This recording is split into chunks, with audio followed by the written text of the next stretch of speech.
बिस्मिल्लाहिर्रहमानिर्रहीम। तुमसे है पाकिस्तान में खुश आमदीद। मैं हूँ साजिद हुसैन। मजबूत मुस्तहकम पाकिस्तान कैसे होगा कि जब तमाम पॉलिटिकल पार्टीज यकजा नहीं होंगी। हालांकि वफाकी हुकूमत ने मीसाक मईशत के लिए अपोजिशन को 2 बार दावत दी कि आप आएँ, मुल्क की मईशत को स्ट्रॉन्ग करने में आप हमारे साथ बैठें। लेकिन खान साहब, साबिक़ वज़ीर आज़म इमरान खान ने मज़ीद कहा कि हम असम्बलियाँ सूबाई भी तहलील कर देंगे। अब तहलील होगी नहीं होगी ये तो वक्ती बताएगा, अभी भी मशवरात जारी हैं। दूसरी तरफ हमने देखा कि कल राना सनौला ने कहा कि अगर डॉलर 200 से हम कम ले आए और पेट्रोल 200 से कम ले आए तो हम इलेक्शन में जाने के काबिल होंगे। तो क्या ये इतना आसान है इसको कंट्रोल करना? इकनॉमी की क्या पोजीशन है इस वक्त पाकिस्तान की, उस पर भी हम बात करेंगे। और बात करेंगे कि साबिक़ा हुकूमत में 2018 के बाद इमरान खान ने कंस्ट्रक्शन को इंडस्ट्री का लक़ब दिया, उसको इंडस्ट्री में शामिल किया और उसको कई मराद दी गई, एमनेस्टीज़ दी गई। और जो कंस्ट्रक्शन के शोबे से वाबस्ता शख्सियात थी, जो बिल्डर हजरात थे, वो काफ़ी मुतमईन और खुश नज़र आते थे, कहते थे कि ये बहुत अच्छा हो रहा है, बैरूनी इन्वेस्टमेंट भी अगर कोई करेगा तो उससे कोई पूछ गछ नहीं होगी और उससे मुतालिक जितनी एलाइड इंडस्ट्रीज़ हैं उनको भी फ़ायदा होगा, तो एम्प्लॉयमेंट भी होगी। इन तमाम बात करेंगे। स्टूडियो मेरे साथ मौजूद हैं, आप मारूफ बिजनेसमैन हैं, कई मुल्कों में आपके बिजनेस हैं और इकनॉमी पे बड़ी गहरी नज़र है, जनाब इकबाल अडवाणी साहब। अडवाणी साहब, आपका शुक्रिया। उनके साथ मौजूद हैं, आप नौजवान बिजनेसमैन हैं, कंस्ट्रक्शन इंडस्ट्री से आपका ताल्लुक है, Bhavani real estate builders end developer के आप डायरेक्टर हैं। मुस्तफ़ा भवानी, बहुत शुक्रिया मुस्तफ़ा भवानी आपका भी। अडवाणी साहब, सबसे पहले आपने मेरे ही प्रोग्राम में कहा था कि डॉलर 200 से कम आना बहुत मुश्किल है, तो हुकूमत ने कहा है कि अगर हम 200 से नीचे ले आए तो हम जाने के काबिल होंगे, हम इलेक्शन कॉल कर देंगे। अब हम इसलिए नहीं कर रहे कि केयर टेकर भी नहीं संभाल पाएंगे।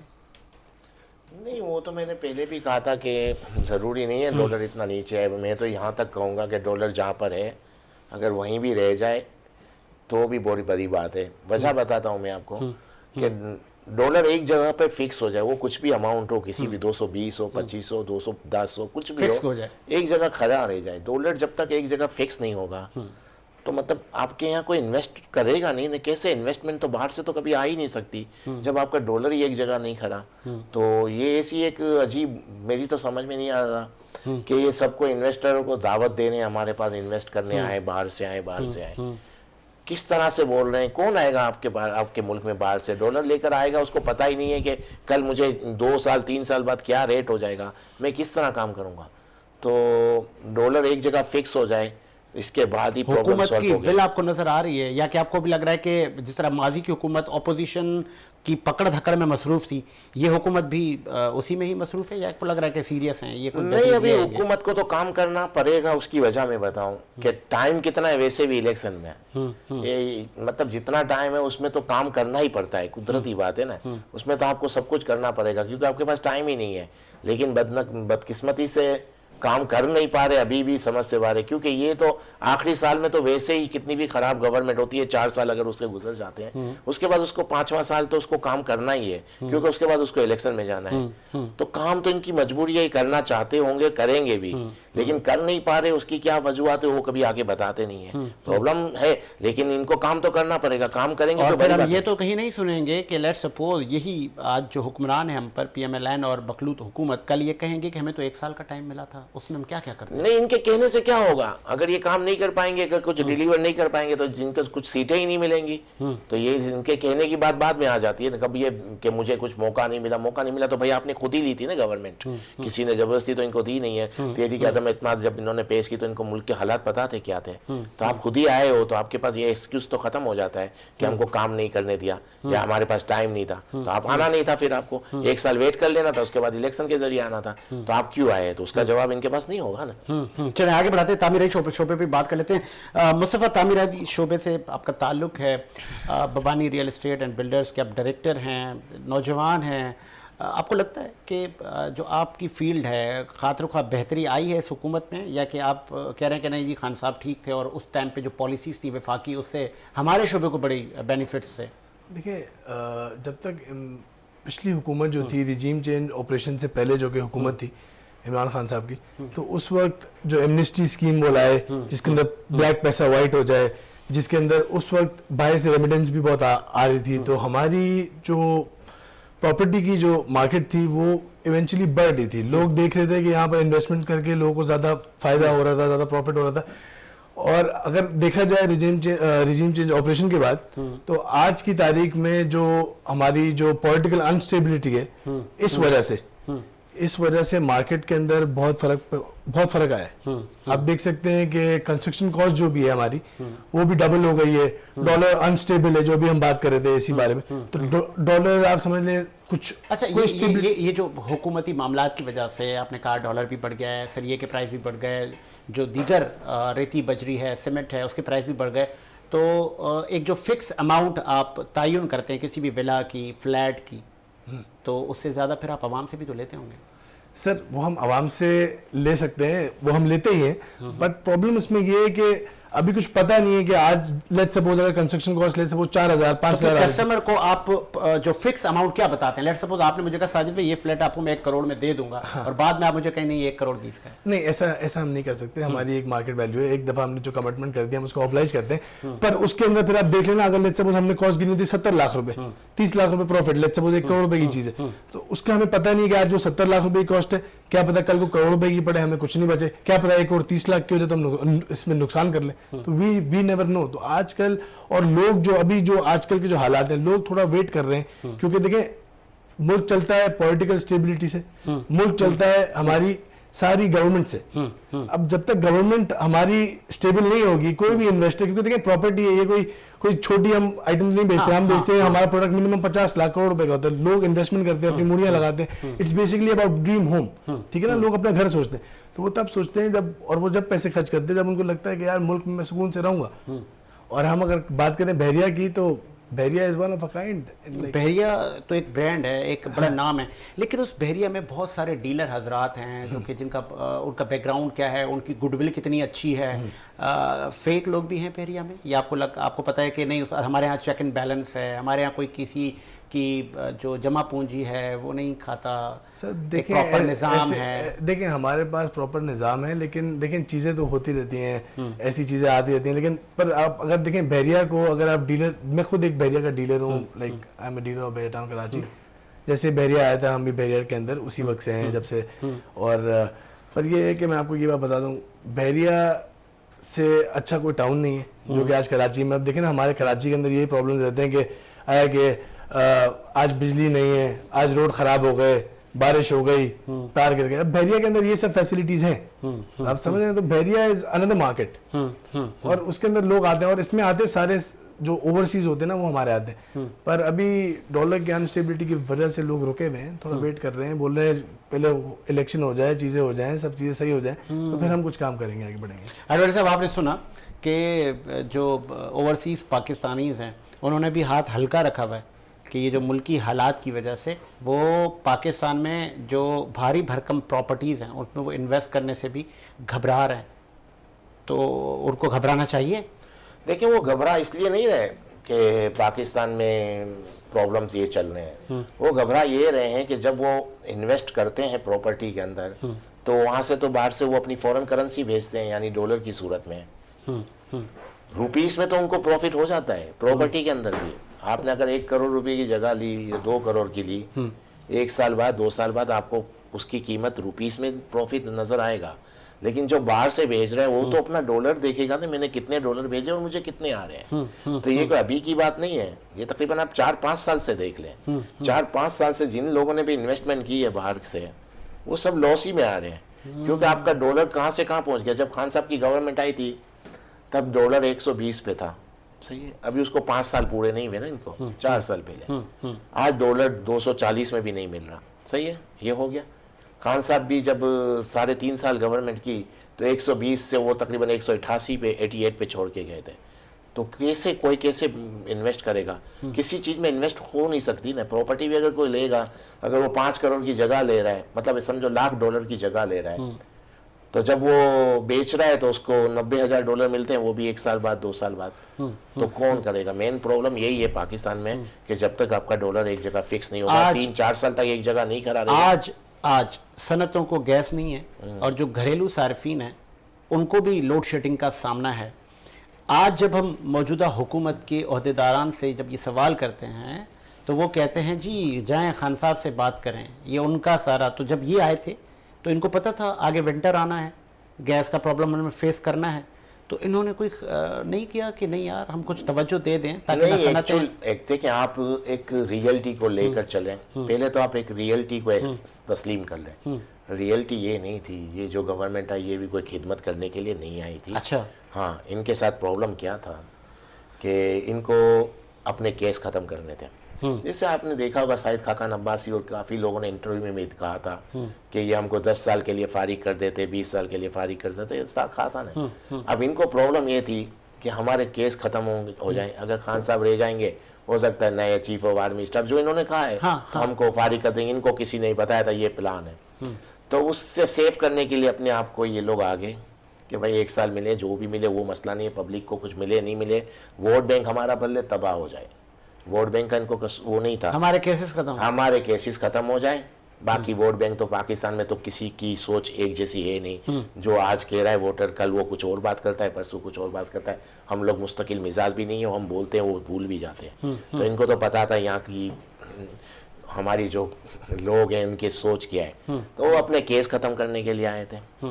उन्होंने केस खत्म कर लिए। अब ये खान साहब ने उसने ये किया। खान साहब क्या कह रहे थे कि इससे पहले नवाज शरीफ की गवर्नमेंट थी, उसने गलत किया। नवाज शरीफ ने कहा उसने, तो मतलब ये तो सिलसिला चलता रहेगा। अभी आपने गैस लाइट ये वो, तो देखिए जब तक यूक्रेन की जंग और रूस की जंग सही नहीं होगी, खत्म नहीं होगी, तो पाकिस्तान के हालात कभी सही नहीं वो सही होते फिर नजर आ रही है आपको कि यूक्रेन और वो रशिया नहीं, मुझे लग नहीं रहा हो नहीं होती। तो वो क्या है कि हालात सही नहीं हुए। उसकी वजह बताता चलूँ मैं। उसकी वजह सबसे बड़ी ये है कि हम लोग जिन पे डिपेंडेंट करते हैं, हमारी एक्सपोर्ट जिन मुल्कों पे डिपेंड करते हैं, इमदाद हमको जिन मुल्कों से आती है, वो उस जंग से काफ़ी अफेक्ट हो गए। ओके।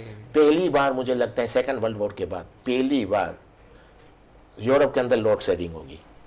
अब जिन पे तकिया है वही पत्ते हवा देने लगे। हम जिन पे डिपेंड करते हैं वही अब इस प्रॉब्लम में है। तो यहाँ तो ये चीज़ें सब आनी है, इससे नहीं रुक सकेंगे हम लोग। ये गैस पे में प्रॉब्लम आएगा, इलेक्ट्रिक में, हर चीज़ की प्रॉब्लम आएगी। हमारी इंडस्ट्री में बताता हूँ क्यों नहीं बने अडवाणी साहब? हम हमारे पास तो दरिया है, समंदर है, एग्रीकल्चर निज़ाम है, हमारे पास तो सब कुछ है। देखिए हमारे पास बहुत कुछ है, लेकिन उसको हम यूटिलाइज कर सकते हैं। हमने कितनी चीज़ें तो ऐसी हैं हमारे पास कि हमने 5% भी उसको यूज़ नहीं किया। हम विंड से कितनी एनर्जी आ सकती है, मुझे लगता है हमने 10% भी नहीं यूज़ किया। सोलर सिस्टम है जो, इसको हम लोग मुझे लगता है 3-5% भी हमने उससे फ़ायदा नहीं उठाया जितना हमारी कैपेसिटी है। ठीक है, हमारे पास बहुत सी चीज़ें हैं लेकिन हम उठा नहीं पा रहे फ़ायदा। और सबसे बड़ी बात, हम उन चीज़ों से फ़ायदा नहीं उठा रहे। और एक और चीज़ आपको बताता चलूँ, पाकिस्तान में जो आपको एक सर्वे जो होता है उसमें क्या होता है कि जो 18 साल से कम उम्र के जो लोग होते हैं, ठीक है, वो डिपेंडेंट होते हैं दूसरों के ऊपर। 18 साल से ज़्यादा और 60 साल तक के लोग, ठीक है, वो डिपेंडेंट नहीं होते। उनसे प्रोडक्ट वो यानी आपको डिलीवर करते हैं, वो किसी पे डिपेंडेंट नहीं होते। पाकिस्तान में आज की तारीख में सबसे बड़ी आबादी यही है कि हमारे डिपेंडेंट लोग बहुत कम हैं, जो डिलीवर कर सकते हैं वो बहुत ज़्यादा परसेंटेज है। हमारे यूथ वो होते हैं। और 60 साल के लोग तक हम वो मतलब यूँ कह सकते हैं वो किसी पे डिपेंड नहीं करते, उनसे वो डिलीवर कर काम ले सकते हैं। काम ले, हम उसका फ़ायदा नहीं उठा पा रहे। तो मकसद कहने का ये है कि हमारे पास काफ़ी चीज़ें हैं जिसका हम फ़ायदा नहीं उठा पा रहे। और कितनी चीज़ों को तो हमने खुद तबाह और बर्बाद कर दिया। पंजाब में जो एग्रीकल्चर ज़मीन वगैरह है, इंडिया पंजाब, पाकिस्तान पंजाब एक ही है। उनकी देखें आप, उनकी एग्रीकल्चर कहाँ पहुँच गए, हमारी कहाँ हो गई। हमारी जो एग्रीकल्चर जहाँ है, एग्रीकल्चर ज़मीन है, वहाँ बड़े बड़े टावर बन गए। आए दिन हुकूमत रिलीफ देती है, सब्सिडी देती है, चाहे वो खाद हो या कि जो ज़राई इक्विपमेंट हो, तो फिर बेहतरी कहानी है। क्या इसी में भी करप्शन है? हर चीज़ में है, वो तो एक अलग बात है। लेकिन आपकी देखें ना, मैं आपको करप्शन की एक बड़ी मिसाल दे देता हूँ ना। जो ज़मीन यानी एग्रीकल्चर के लिए दी गई है, उस पे टावर बन गए, कैसे बन गए बताएं। तो ये करप्शन है। तो मकसद कहने का ये है कि हम अपने जो हमारे पास है हम उसको भी इस्तेमाल करने के लिए तैयार नहीं है कि वो किसी भी सूरत में है, काफ़ी चीज़ें। लेकिन अब जापान के पास क्या है, मेहनत करते हैं ना तब तक यहाँ पहुँचे। हमारे यहाँ मेहनत नहीं करते ना लोग, और हम सिर्फ हुक्मरानों को बोलते रहें, हुक्मरानों को गालियाँ देते रहें। आम आदमी कितना काम करता है यहाँ? 2 बजे से पहले कोई उठता नहीं है। True. अगर 9 बजे आप किसी को फोन कर दे तो वो ये फोन इस तरह उठाएगा कि किसी की मैयत हो गई है इसलिए फोन आया है। 9-10 बजे तो आप फोन कर दे, किसी का फोन उठ के जाए। जो ना दुनिया 6 बजे उठती है, हमारे यहाँ 11-12 बजे तक लोगों के मोबाइल नहीं उठते। हमारे यहाँ पूरी रात जागते भी तो है ना। मतलब वो जो भी है, मैं बचा रहा हूं, तो आपकी कौम भी तो काम करने के लिए तैयार नहीं है। हम लोग काम करने के लिए तैयार है नहीं है, हम काम नहीं करेंगे। और ज्यादातर मैंने उन्हीं लोगों से मुंह से सुना है बिजनेस खत्म हो गया, कारोबार नहीं है, जो खुद 2-3 बजे उठता है। मुझे तो यही समझ नहीं पड़ती उसको राइट किया ये बात करने का। जो 9 बजे उठ के कंटिन्यू काम करे फिर वो बोले बिजनेस नहीं है, तो समझ में आता है। जो उठता ही 2 बजे वो कहता है बिजनेस नहीं है। अरे भाई, आपको किसने राइट दिया ये बात करने का? तो मकसद कहने का ये पूरा सब के सब एक ही जैसे हैं भाई। चलें, ब्रेक का मुझे प्रोड्यूसर साहब कह रहे हैं, ब्रेक के बाद हम मुस्तफ़ा से जान लेते हैं कि बहरिया टाउन की जो मटेरियल है, जो वहाँ पे सरिया इस्तेमाल होता है, जो सीमेंट इस्तेमाल होता है, उसका चेक एंड बैलेंस कौन करता है। हमने देखा कि शहर कायद में पोर्शन माफिया से लेके इलीगल बिल्डिंगें तामीर होती हैं, फिर वो गिर जाती हैं, जानी माली नुकसान हो जाता है। एक ब्रेक लेते हैं, ब्रेक के बाद हाजिर होते हैं।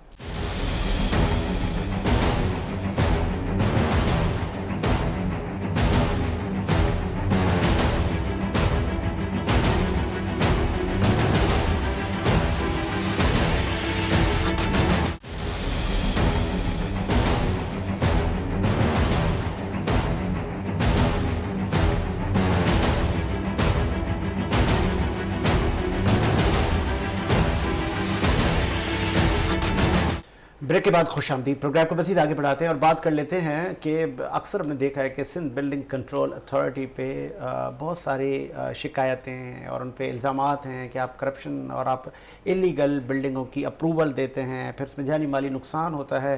तो महकमे तो हमारे यहाँ बहुत बने हुए हैं, लेकिन वो महकमे कितना काम करते हैं और जो हमारा प्राइवेट सेक्टर है वो कितना उनसे मुस्तफ़ीद होता है, या कि उन्होंने भी अपनी टीमें रखी हुई हैं। मुस्तफ़ा, क्वालिटी कंट्रोल बहरिया में है? क्वालिटी कंट्रोल बहरिया में बिल्कुल है। बहरिया खुद आके इंस्पेक्शन करता है और देखता है कि आप बिल्डिंग किस तरह बना रहे हैं, क्या चीज़ें क्या क्वालिटी की यूज़ कर रहे हैं, और वो चाहता है कि आप अच्छी से अच्छी चीज़ क्वालिटी वाइज यूज़ करें। और अगर नहीं करेंगे तो वो अगली छत पे आपको या अगली बिल्डिंग पे जाने नहीं देता, आगे काम नहीं करने देता, काम रोक देता है बहरिया। तो इतना डीप है कि लेट सपोज मैंने एक फ्लोर पे मेरा इंजीनियर मुझे कह रहा है कि इसमें 100 बोरी सीमेंट डालनी है, तो मैंने कौन सा वहाँ रहना है? मैंने बोला भाई 20 डाल दे, 100 नहीं डाल। नहीं, तो ये इतनी गहराई से चेक? बिल्कुल, हर छत आप बहरिया इंस्पेक्शन करता है, हर छत के बाद इंस्पेक्टर आता है, इंस्पेक्शन करता है, चीज़ देखता है सही है, हर चीज़ चेक करता है, सही होती है फिर आगे अप्रूवल देता है, फिर आप आगे काम करते हैं। तो लेट सपोज अगर किसी को शिकायत हो, जो आपकी एसोसिएशंस हैं, वो किसके पास जाए? क्योंकि आपने कहा ना मुआशरा है, यहाँ पे अच्छे लोग भी हैं, बुरे भी हैं, कोई ऐसे भी होंगे कि जो कस्टमर की जो उनके साथ जो वादे किए होंगे वो वफा ना करते होंगे, तो वो कस्टमर जो इस जद में आ जाए वो कहाँ जाए? बहरिया के अंदर अपनी एक आप कम्युनिटी बनी हुई है जिसके अंदर आप अपने मसले बता सकते हैं, उनको हल करवा सकते हैं। उसके अंदर मेरे वालिद साहब भी हैं, मोहम्मद बानी साहब। तो ये सब चीज़ें वहाँ पर बहरिया के 5-6 लोग हैं जो कि बनाए हुए हैं, तो वो लोग आप जाके उनसे अपना मसला डिस्कस करें, वो उसको सॉर्ट आउट कर लेते हैं। तो मतलब ये कि हमारे प्लेटफॉर्म से लोगों को ये आगाही जाएगी कि प्रॉब्लम अगर आएगा भी वो फिलफोर हल हो जाएगा। बिल्कुल फिलफोर हल हो जाएगा। आपके पास कोई भी प्रॉब्लम आप लाए हैं उसको हम ही सॉल्व कर देंगे, कोई इतना। मतलब वो बहरिया टाउन की अपनी एसोसिएशन है या कि आपके डीलर्स की है? डीलर एसोसिएशन, बहरिया की अपनी एसोसिएशन है, डीलर एसोसिएशन, और अपनी एक एसोसिएशन बनाई हुई है जो कि कंस्ट्रक्शन के रिलेटेड है, बिल्डिंग के रिलेटेड है, सिक्योरिटी के रिलेटेड है, हर चीज़ की एक एसोसिएशन बनी हुई है। हर चीज़ का एक आप जाके कंसर्न कर सकते हैं, उसका आपको बहुत अच्छा और बहुत जल्द आपको फीडबैक। बहरिया टाउन 2 कमिंग सून जी, कैसा होगा? ऐसा ही होगा या इससे कुछ अच्छा होगा? अभी फिलहाल कुछ कह नहीं सकते। जैसे बहरिया 1 है, बहरिया 2 भी वैसा ही होगा, लेकिन बहरिया 1 अपनी मिसाल आप है, it's state of the art. आप खुद देख सकते हैं ऐसा इंफ्रास्ट्रक्चर पूरे पाकिस्तान में, मैं समझता हूँ पूरे कराची में और कहीं नहीं है। आप देखें DHA, अब आप देखें लांडी, नॉर्थ नाबाद, यहाँ पर हर आए दिन कोई ना कोई मसला होता है। बहरिया में ऐसा कोई प्रॉब्लम नहीं है, ना सिक्योरिटी इशू है, ना आपको हर चीज़ की फैसिलिटी है। आप मतलब वॉक इन डिस्टेंस पे आपको हर चीज़ है। तो वो जो मंथली चार्जेस होते हैं, जिसको हम कहते हैं मेंटेनेंस के चार्जेस, वो आवाम बर्दाश्त कर पाती है, या आप कहते हैं नहीं यार बहुत कम प्राइस हमने रखे हुए हैं और कम पैसों में हम ज़्यादा फैसिलिटेट करते हैं लोगों को? सर ऑब्वियसली कम पैसे में करते हैं ना। आप मेरी बात समझें, आज अगर आप शहर के अंदर कोई भी प्रॉपर्टी रेंट आउट करते हैं 1,50,000 रुपये में, लेट्स सपोज आप 50,000 रुपये में करते हैं, तो आपको वहाँ पर आप समझ लें पीछे कहीं खालादर वगैरह में आपको जगह मिलती है, वो भी किराए पे, जिसमें आप नीचे उतरते हैं, बिजली का प्रॉब्लम, पंखे का प्रॉब्लम। बहरिया के अंदर 50,000 रुपये में आप एक विला लेते हैं 200 गज का, जिसमें आप प्रॉपर रह सकते हैं, आपको 3 कमरे मिलते हैं, हर चीज़ की फैसिलिटी है, आपको पानी, बिजली, गैस कभी नहीं जाती, कोई प्रॉब्लम नहीं आता। बिजली भी नहीं जाती? बिजली नहीं जाती, बहरिया टाउन में बिजली जाती ही नहीं है। उनके अपनी एक प्रोडक्शन है जिसके अंदर वो है कि आपकी बिजली जाएगी नहीं। अच्छा, लेट्स सपोज आज के जो हालात हैं, हाँ। कोई भी इन्वेस्टर अगर 1 करोड़ या 2 करोड़ की इन्वेस्टमेंट करता है, हाँ। तो 1 साल बाद उसको 2 गुना मिलेगा, 3 गुना मिलेगा, या कि नहीं अब मार्केट ठंडी है? सर देखिए मेरी बात सुने, 2 गुना 3 गुना मिलेगा। देखिए प्रॉपर्टी जो चलती है बेसिकली वो बहरिया की नहीं, ऑल ओवर पाकिस्तान चलती है, वो पॉलिटिकल अनस्टेबिलिटी से नहीं चलती है। यही बात कर रहे थे अभी आपसे भाई, तो ये मैं आपसे ये कहना चाह रहा हूँ कि ये जो डॉलर है, डॉलर के हिसाब से प्रॉपर्टी चलती है। आप समझ रहे हैं, अभी डॉलर अनस्टेबल है तो प्रॉपर्टी के अंदर लोग डंपिंग नहीं कर रहे, लोग वेट कर रहे हैं, वेट एंड वॉच कर रहे हैं। कह रहे हैं कि अभी आर्मी चीफ का थोड़ा लोग वेट कर रहे थे, अभी लोग इलेक्शन का वेट कर रहे हैं, कह रहे हैं कि अब इलेक्शन हो जाए, इलेक्शन के बाद काम करेंगे, तब तक वेट करते हैं, वेट एंड वॉच करते हैं। तो आजकल लोग वेट एंड वॉच कर रहे हैं, जब तक नए इलेक्शन नहीं होंगे, चीजें सही नहीं होंगी, तब तक लोग अच्छा, आपके इल्म में होगा कि किसी की भी गुडविल हो, जैसे बहरिया ने अपनी गुडविल बनाई अरबों रुपए की उनकी इन्वेस्टमेंट है, फिर उन्होंने जो कहा वो डिलीवर किया, बवानी जो कहता है वो देता है? जी सर बिल्कुल देता है। मेरी अल्हम्दुलिल्लाह 9 बिल्डिंगें चल रही हैं आज बहरिया टाउन में। जैसे आप बहरिया एंटर करेंगे, सबसे पहली बिल्डिंग जो अभी हमारी रेडी होने वाली है AB टावर है, फर्स्ट बिल्डिंग ऑफ BT के राइट नाउ। ठीक है। और हमारे 9 प्रोजेक्ट चल रहे हैं, और हम भवानी हम जो कहते हैं वो करते हैं। यस, ये नहीं कि फिर जो हम कहेंगे कि फिर हम उससे बोलेंगे नहीं जी ये प्रॉब्लम हो गया, हुकूमतों के मामलात आ गए, डॉलर। मेरी बात सुने, आज मैं आपको ये बात बता चलूँ, आपके प्लेटफॉर्म से मैं आपको बता दूँ, भवानी जो कमिट करते हैं हम डिलीवर करते हैं। आप हमारी मार्केट, हमारा किसी से भी पूछेंगे तो मतलब all over Karachi, all over Pakistan लोग हमें जानते हैं। जो बहरिया को जानता है, बहरिया टाउन कराची को, वो हमें भी जानता है। वो इसलिए जानता है क्योंकि we are man of commitment. जो हम बोलते हैं वो हम करते हैं। ठीक है अडवाणी साहब, होना भी यही चाहिए कि जब आप बिजनेस करें तो वो, जैसे नबी करीम सल्लल्लाहु अलैहि वसल्लम ने हमें तिजारत के भी उसूल बता दिए कि आप जो वादा करें वो पूरा करें। अक्सर हमने देखा है कि जब एक ताजिर, चाहे अब ये जो अक्सर शिकायत तो कंस्ट्रक्शन शोबे से अक्सर होती है, चलें भवानी साहब ने कहा कि हमारी ऐसी कोई शिकायत नहीं है कि हमने कमिटमेंट की होती है, लेकिन जब हम देखते हैं कि यार हमें लॉस हो रहा है तो हम वो लॉस आवाम से रिकवर करते हैं। फिर हम उनको कहते हैं नहीं जी हमें तो लॉस हो रहा है भाई, अब आप इसमें ना हर फ्लैट में से आपने हमें ज़्यादा पैसे देने हैं, तो ये हलाल है? देखिए वो तो हलाल हराम की बात पे तो मैं नहीं आऊँगा फ़िलहाल, तो कि किसकी क्या प्रॉब्लम है वो तो वो जाने। मैं तो एक चीज़ पे बिलीव करता हूँ बिज़नेस के हवाले से, अगर बिज़नेस में आपने कामयाब होना है तो आप अपने कमिटमेंट से पीछे मत हटें, क्योंकि जब आप कमिटमेंट करते हैं, अपनी बात पे पूरा उतरते हैं, ज़्यादा क्या हो जाता है, आप कमिटमेंट जब पूरा कर रहे होते हैं तो लॉस हो जाता है ना। हाँ। लेकिन उस लॉस को आप मत देखें, वो लॉस नो प्रॉब्लम, क्योंकि अगर आप अपने कमिटमेंट पे पूरा उतरते जाएंगे, लोगों का ट्रस्ट आप पे आ जाएगा, और जिस दिन लोगों का ट्रस्ट आपके ऊपर आ गया, आपको पैसा कमाने से कोई नहीं रोक सकता, सवाल ही पैदा नहीं होता। देखिए एक इंसान है, कोई भी बंदा है, उसके पास कितने होंगे, 500 करोड़, 1000 करोड़, 10,000 करोड़, पूरी दुनिया के पास कितना है, बहुत है ना।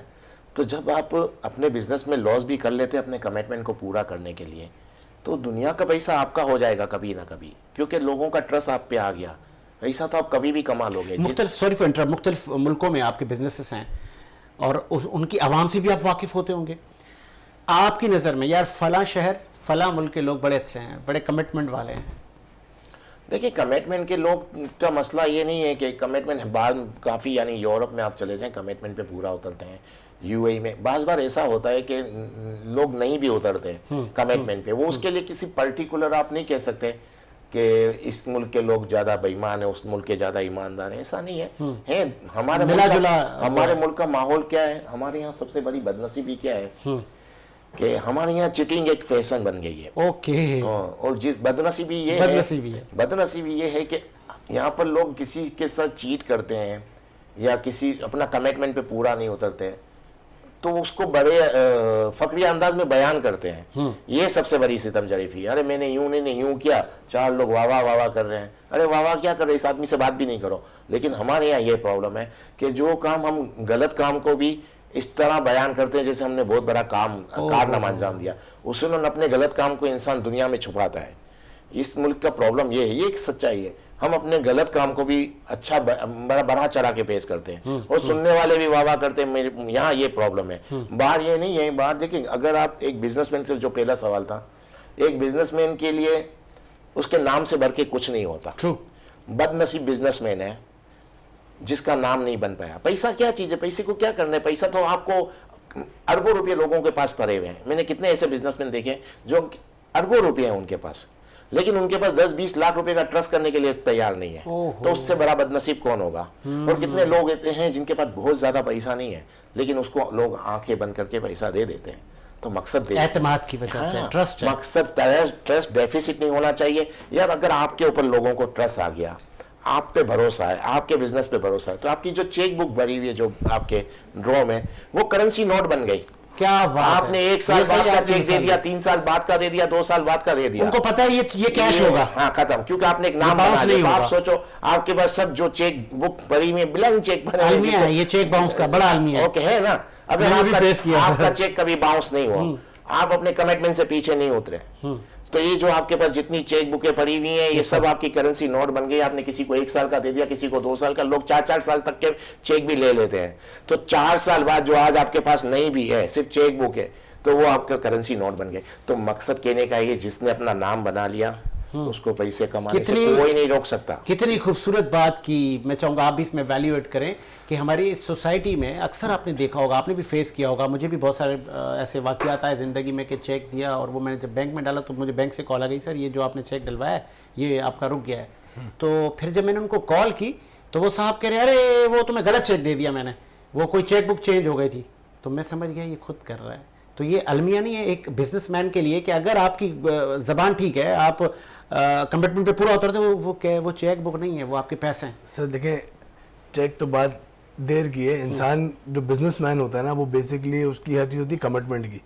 हम जैसे बहरिया टाउन में काम करते हैं ना, तो हम उसमें, ये तो चेक तो बहुत आगे की बात है, वाइट की बात है और ये बात है। हम जो काम करते हैं वो सिर्फ जबान पे करते हैं। अच्छा, कि कमिटमेंट कर दिए, आज ये प्लॉट ले लिया, फोन पे यस नो, ओके, फोन पे दे दिया, जितने का सौदा हमने एक फोन पे ले लिया, तो एक कमिटमेंट हमने कर ली, एक फोन पे कमिटमेंट कर ली। ये मुस्तफा की इतनी उम्र नहीं है, आपने ऐसे ही एक फोन पे कितना बड़ा सौदा किया?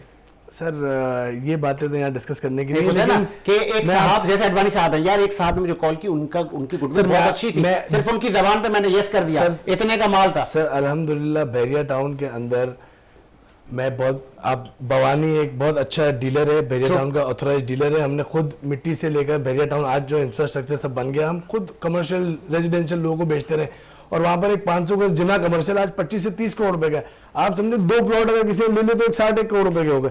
तो वो एक फोन पे यहाँ पर लिए जाते हैं। ये मतलब शहर वाला सिस्टम नहीं है कि प्लॉट लिया फिर उस पर अग्रीमेंट करा, या ये होता कमिट कर दिया, ठीक है ओके ले लिया, फिर उसके बाद अग्रीमेंट वगैरह सब काम होता है। यहाँ पर ये नहीं, यहाँ तो ये प्रोसेस है ना कि आप आते हैं मीटिंग करते हैं, वहाँ मीटिंग वाला सिस्टम नहीं। अच्छा, वहाँ फोन पे काम है, जैसे आपने लिया ले लिया कमिटमेंट, मतलब वहाँ सारा स्ट्रेटेजी है, कोई दो नंबरी नहीं है। बिल्कुल, और वहाँ सारा जो काम है वो ट्रस्ट पे, गुडविल पे, आपकी ट्रस्ट और गुडविल आपने एक दफा खराब कर दी तो काम खत्म। कोई आपके साथ लेन देन नहीं करेगा, कोई आपसे प्रॉपर्टी नहीं खरीदेगा। और बिजनेसमैन का काम भी यही है। बिजनेसमैन अगर अपनी कमिटमेंट से एक दफा पीछे हट गया या एक दफा उसकी बुराई का काम, तो फिर तो फायदा नहीं है ना। Then is not a businessman, then is a leader. आगे क्या आपके एम्स हैं, क्या मकासद हैं और क्या एडवाइस करेंगे जो आपकी इंडस्ट्री से वाबस्ता लोग हैं कि किस तरह मजीद हमने इसको आगे बढ़ाना है? देखिए सर, मजीद हमने आगे इस तरह बढ़ाना है, हमें इनोवेशन लानी है। वैसे हम 100 साल पीछे, आज पाकिस्तान 100 साल पीछे, हमारे पास वो फैसिलिटीज नहीं है, जो वो इंफ्रास्ट्रक्चर हम बना नहीं सकते, वो बड़ी बिल्डिंग, बड़ी इमारतें नहीं बना सकती जो आज दुबई बना रहा है, आज जो चाइना बना रहा है। वहाँ पर 3-3 दिन में, 48 घंटे में, मतलब 72 आवर्स में पढ़ा था, उसके अंदर उन्होंने बिल्डिंग बनाई है, पूरी बिल्डिंग खड़ी करी है। हम यहाँ सालों लगाते, तो वी आर बिहाइंड, अभी हम पीछे हैं थोड़ा। हमें वो भी आगे करना है, हमें आगे बढ़ना है, हमें अच्छी चीजें लानी है, इनोवेशन लानी है। जैसे लेट्स सपोज मेरा अभी एक प्रोजेक्ट आने वाला है, penta street and apartments. It's basically an innovation, we are making a walking street. तो हम एक वॉकिंग स्ट्रीट बना रहे हैं जिसके अंदर लोग आएंगे, रहेंगे, मतलब दुकानें हैं, एक जैसे निजामी स्ट्रीट बाकू के अंदर जैसे बनी हुई है, आमने सामने दुकानें हैं, ऊपर अपार्टमेंट्स हैं, लोग रह रहे हैं, अच्छी लिविंग है। तो हम ये, it's all about innovation. Bhavani is all about innovation. हम इनोवेशन पे बिलीव करते हैं, हर बिल्डर इनोवेशन पे मतलब मैं समझता हूँ बिलीव करना चाहिए, क्योंकि देखिए when there is innovation there is good work, there is more profit. क्या मैसेज देंगे नौजवानों को कि जो आपकी तरह सक्सेसफुल बिजनेसमैन बनना चाहते हैं, कामयाब नौजवान बिजनेसमैन बनने के लिए उनको सबसे पहले बुनियादी कौन से उसूल को पकड़ना चाहिए? Number one, you don't need to give up. Number second, you have to work hard. बेहतरीन। अडवाणी साहब, नौजवानों के लिए आपका मैसेज, कामयाब बिजनेसमैन बनने के लिए पहली सीढ़ी ये आपने चढ़नी है।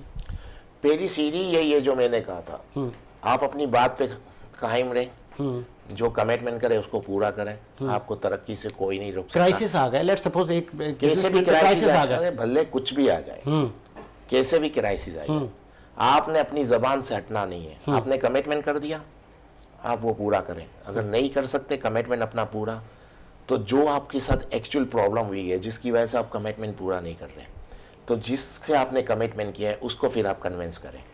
क्योंकि जिस दिन भी आपने लोगों का ट्रस्ट तोड़ दिया, आप बिजनेस में कामयाब यहाँ के बिजनेस में हो जाएंगे, क्योंकि यहाँ पैसे को बहुत ज़्यादा बिजनेस समझते हैं। हाँ, हाँ। जिसके ये मुल्क में प्रॉब्लम क्या है कि जिसके पास सबसे ज़्यादा पैसा है वो सबसे बड़ा आदमी है यहाँ पर। ठीक है। इस मुल्क के हिसाब से आप हो सकते हैं कि आप कामयाब बिजनेसमैन कहलाएं, एक्चुअल आप बिजनेसमैन नहीं है। ये वो बिजनेसमैन क्या है जो अपनी बात पूरी नहीं कर सके, उसके अरबों रुपए की क्या औकात है कि लोग उसकी बात को सीरियस नहीं ले रहे, आपके कमिटमेंट को सीरियस नहीं ले रहा। अगर कोई सामने छोटा बिजनेसमैन आपके सामने है, ये अलमी है, लम्हा फिक्री है उसके तो लिए। इससे बड़ी आपकी क्या हार है? भले ना आपके आधा कराची आपका है, किस काम का है कि आपकी बात को लोग सीरियस नहीं ले रहे, क्यों? कि आप कमिटमेंट के पूरे नहीं हो। बदनसीब इंसान है वो, पर्सनल लाइफ हो, बिजनेस हो, किसी भी चीज में अपने कमिटमेंट से पीछे नहीं हटो। क्या करेंगे? मैंने आपसे कोई कमिटमेंट किया, मैं आपको ये पैसे दूंगा इस टाइम पे, आपका टाइम आ गया, मैंने अपनी एक आधी प्रॉपर्टी बेच दी यार, बताएं कमिटमेंट पूरी की 10 मैंने। करोड़ की प्रॉपर्टी मैंने 9 करोड़ में बेच दी, ओफो। और आपको 9 करोड़ बेच दिए। मिसाल लो,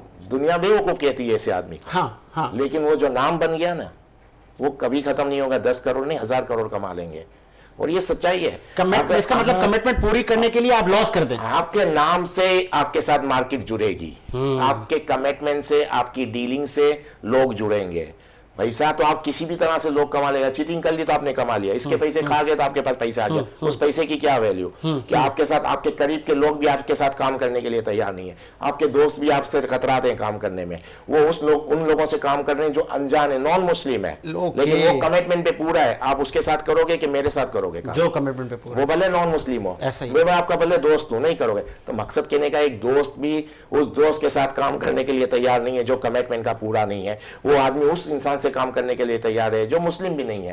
करोगे ना? तो मकसद कहने का है, कमिटमेंट करने की, अपनी मार्केट को बनाने की सबसे बड़ी कीमत यही है कि जैसे भी हालात हो आपने कमिटमेंट पूरा करना है। चलें बस लास्ट में, मुझे प्रोड्यूसर साहब इख्तिताम का कह रहे हैं, एडवोकेट साहब लास्ट में, चूंकि आपकी सियासत पे बड़ी गहरी नजर रहती है, खान साहब का फ्यूचर। हाँ, ये सवाल आपने कर लिया, खान साहब का फ्यूचर। देखें, खान साहब का फ्यूचर एक ही सूरत में है कि जो पार्लियामेंट है उसके अंदर वो बैठ जाएं। बैठेंगे? अभी तो फिलहाल आपने फ्यूचर पूछा ना। नहीं, उन्होंने कहा है कि हम नहीं बैठेंगे। नहीं आपको लग रहा है तो कि अगर बैठेंगे? नहीं बैठते तो ये, अब एक चीज बताऊं, खान साहब को अभी तक मिला क्या? कितने महीने पहले इनकी गवर्नमेंट गई है? 6-7 महीने। हाँ, 8 महीने। इनका पहला क्या चाहिए था इनको? मैं अपने मर्जी का आर्मी चीफ लगाऊंगा। सही है, ये लोग नहीं लगा सकते। इनको मिला ये? नहीं। आप इलेक्शन जल्दी करवा दें, नहीं हुआ, नहीं हुआ। अब आपको पता है कि जी भाई इस तरह नहीं चलता। अगर आप बाइलॉज यानी आइन को फॉलो करो, पार्लियामेंट बैठे। अब मुझे बताएं, इलेक्शन में टाइम कितना है? इमरान खान से तो पूछा गया था। अच्छा, आए थे ना हमारे प्रेसिडेंट अलवी साहब आए थे, पहले इमरान खान साहब के बाद आए थे। उन्होंने बोला ठीक है, कोई मसला नहीं है, मुशावरत की, और फिर आर्मी चीफ की तकर्रुरी हुई। बताएं सर। नहीं, ऐसा नहीं हुआ। अच्छा, वो तो फेस सेविंग के लिए इमरान खान के साहब के पास आए थे। हाँ, पूछा सही किस तरह आए थे, बताता हूँ मैं। फेस सेविंग के लिए आए थे, वो तो पहले से डिसाइड हो गया था यही बनेंगे। वो मना करते ना, तब भी अलवी सिग्नेचर कर देते। अच्छा, वजह बताऊं क्यों? वो आए थे इमरान खान के पास, किस में आए थे सर? कर देते। और नहीं, मैं बता रहा हूँ, मेरी बात सुना। किस में आए थे भाई? वो आए थे प्राइम मिनिस्टर के प्लेन के अंदर। तो प्राइम मिनिस्टर से प्लेन मांगा तो पहले से कमिटमेंट हो चुका था ना क्या करना है, ये सिर्फ फेस सेविंग के लिए मैं जा रहा हूँ, वरना प्राइम मिनिस्टर अपना प्लेन तो देता नहीं उसको। सही है ना, उसमें गए थे वो पहले से कमिटमेंट है, गए तो थे ना। नहीं तो गए तो वो तो अभी फेस सेविंग चाहिए ना। अभी एक बंदा बोलेगा भाई आके हाँ ओके चलेगा मुझसे मिलके, सबको पता था उसके पास ऑप्शन ही नहीं था, इख्तियारात नहीं थे। सिग्नेचर करने के अलावा अलवी के पास ऑप्शन ही नहीं थे। अच्छा डिले नहीं कर सकते थे इसको? नहीं बाबा, डिले बिले कुछ नहीं होता। अच्छा, अभी आजम सवाती हाँ हाँ गिरफ्तार हुए, हाँ छुड़वा दें आप, छुड़वा दें अभी आप, अभी थोड़े टाइम बाद देखें आपके सामने सब आ जाएगा, आस्ते आस्ते सब आता और भी जाएगा। गिरफ्तारी होंगी? नहीं, आप पंजाब असेंबली किसकी है? नून लीग उसकी इमरान खान की है। तोड़ के दिखवा दें, आपकी है ना, तोड़ दें, आपकी असेंबली है, तोड़ परवेज इलाही ने कहा है कि खान साहब अभी बोले अभी टूट जाएंगी। तोड़ के दिखाओ, तो हो जाएगी। नहीं तोड़ सर वो तोड़े, देखना पड़ेगा। जी जी जी जी। नहीं बस आपके मतलब कहने का देखिए, कोई बात करना, बात करना और उस पे इम्प्लीमेंट करने में बहुत फर्क है। मैं भी बहुत कुछ बोल दूंगा, लेकिन बात आप असेंबली पहले तोड़े, पंजाब की केपीके की तोड़े, केपीके को छोड़ दे, पंजाब असेंबली तोड़ के दिखाएं तो आपके सामने आ जाएगा कि कौन किसके साथ कहाँ खड़ा है, कोई आके टीवी पे क्या बोल रहा है, कोई आके क्या बोल रहा है। ये वैसे आपने बड़ी बात की, ये मैं आपसे पूछूंगा नेक्स्ट शो में। जी तोड़ भी नहीं सकते, तोड़ेंगे अच्छा। क्यों, उसको क्या क्या प्रॉब्लम आएगी, इस पे भी मैं आपको बता सकता हूँ। है आपके पास टाइम? जी जी जी बताएं बताएं। देखें टाइम कितना है इलेक्शन पे? अभी हैं 7-8 महीने। काफली की खुद अपनी पार्टी है, बिल्कुल है। चाहिए, वो क्या चाहेगी? वो चाहेगी कि मैं अपने हलकों में जो एमपीए एमएनए जो हैं उनको फंड दें और काम करें कि हम अगले इलेक्शन में जीते, अगले इलेक्शन में हमको ज़्यादा सीटें मिलें। ठीक है। और अगले इलेक्शन में अगर हम अभी इलेक्शन अनाउंस करते हैं तो खान साहब ज़्यादा सीटें ले जाएंगे, खान साहब ज़्यादा सीटें ले जाएंगे तो आपको क्या लगता है परवेज इलाही को वो चीफ मिनिस्टर बनाएंगे? नहीं बनाएंगे। यार सिंपल सी लॉजिक है, हर कोई अपना भी तो सोचता है ना। मुझे बता आज इलेक्शन करवा दें और इनको अक्सरियत मिल जाए पंजाब में, खान साहब को, परवेज इलाही को बनाएंगे चीफ मिनिस्टर? नहीं। तब वो क्या करेंगे कि हमें अपनी सीटें भी तो देखनी है, हमको अभी टाइम मिला है क्योंकि आखिरी टाइम है, हम अपने हलकों में अपने एमएनए को एमपीए को फंड दें, वो तरक्याती काम करें, तो हमको ये चीजें इलेक्शन में बताने के लिए हम उस पोजीशन में चले। अगर इकबाल साहब अगर असेंबलियां गई और ये हो गया तो फिर आपकी बात गलत साबित होगी। नहीं तो हाँ वो बात गलत साबित ओके। अगर पंजाब असेंबली टूटती है, पंजाब असेंबली टूटती है तो आप मेरा क्लिप चलाना, मैं क्लिप चलाऊंगा फिर इसी लाइव शो में चलाएंगे। इसी उम्मीद के साथ कि मेरा मुशाद आबाद रहे। मुझे साजिद हुसैन को इजाजत दीजिए, मुलाकात होगी नए प्रोग्राम के साथ। अल्लाह हाफिज।